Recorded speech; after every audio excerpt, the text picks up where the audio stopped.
Most people who start crocheting stick to flat projects, rectangles, squares, things that go in one direction. And that makes sense, because that is how most beginner tutorials are set up. You learn the chain stitch, you learn single crochet, and then someone shows you how to make a bookmark or a coaster. And those are fine, but they do not prepare you for working in the round, which is what most crochet animals are built on.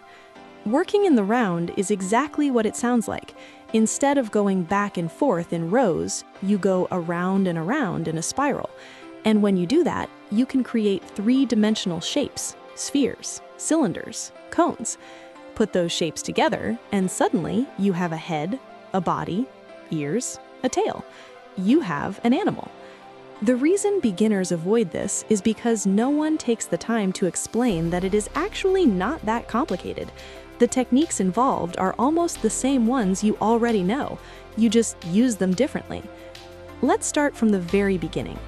The foundation of almost every crochet animal is something called the magic ring, or sometimes people call it the magic circle. This is how you start working in the round.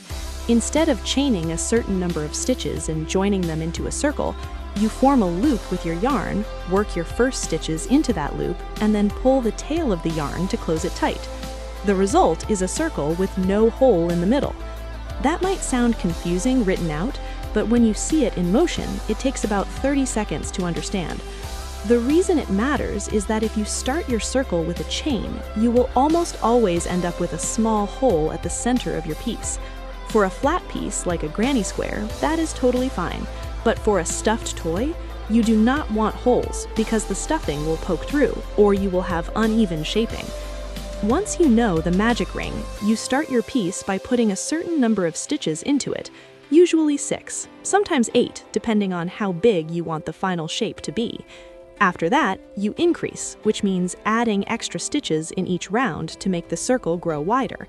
When you want the circle to stop growing and start forming a bowl shape, you stop increasing, and when you want it to close up, you decrease, which means merging 2 stitches into 1. That whole process is called shaping, and it is how literally every part of every crochet animal gets made. The head is just a sphere. The body is a slightly bigger sphere or an oval. The legs are small cylinders. The ears are small flat circles or little pointed shapes. Now, here's something that makes crochet animals very different from other crochet projects, and this is something beginners often do not expect. The stitch count matters a lot, not just for the finished size, but for how smooth and round your shapes look. If your stitch count is off, even by just 1 or 2 stitches, your sphere might come out a little lopsided. So when you're working on a crochet toy, you want to mark your stitches. Stitch markers are small clips or little plastic rings that you put into your work to keep track of where each round starts. You can buy them, or honestly, you can use a small piece of yarn in a different color. The point is that with crochet animals, you're constantly counting and checking. It becomes part of the rhythm of the project. Another thing to get used to is the yarn and hook size. Most amigurumi patterns, and just so we're clear, amigurumi is the Japanese art of crocheting small stuffed figures. It's where a lot of the modern crochet toy style comes from. Most of those patterns use a slightly smaller hook than what the yarn label recommends. This is intentional. When you use a smaller hook, you create a tighter fabric. A tighter fabric means smaller gaps between your stitches, which means the stuffing doesn't show through and your toy looks smooth and clean. If you're using a worsted weight yarn, you might normally use a 5mm hook. For amigurumi, you might drop down to a 3.5 or 4mm.